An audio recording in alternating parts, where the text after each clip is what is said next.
നമസ്കാരം.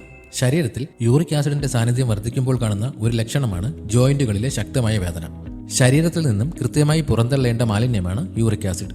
പ്യൂരിൻസ് എന്നറിയപ്പെടുന്ന രാസവസ്തുവാണ് യൂറിക് ആസിഡിന്റെ സാന്നിധ്യത്തിലേക്ക് നയിക്കുന്നത്. കടൽ വിഭവങ്ങൾ, മദ്യം, കരൾ ഉപയോഗിച്ചിട്ടുള്ള ഭക്ഷണങ്ങൾ എന്നിവയിൽ പ്യൂരിൻസ് എന്ന രാസവസ്തു കാണപ്പെടുന്നു. സാധാരണ പ്യൂരിൻസുകൾ മൂത്രത്തിലൂടെയോ മലവിസർജനത്തിലൂടെയോ പുറത്തുപോകും. എന്നാൽ ഇങ്ങനെ പുറന്തള്ളാതെ ഇരിക്കുമ്പോൾ ഇവ ശരീരത്തിൽ ശേഖരിക്കപ്പെടുകയും പല രോഗങ്ങളിലേക്ക് നയിക്കുകയും ചെയ്യും. വൃക്കകളുടെ പ്രവർത്തനം തകരാറിലായാലും യൂറിക് ആസിഡിന്റെ സാന്നിധ്യം കാണിക്കും.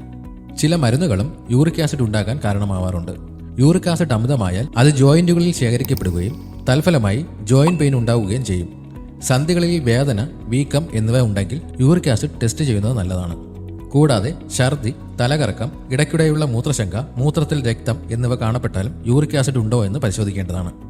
ഇതുപോലെയുള്ള ഹെൽത്ത് ടിപ്സിനായി ഈ ചാനൽ ഇപ്പോൾ തന്നെ സബ്സ്ക്രൈബ് ചെയ്യുക.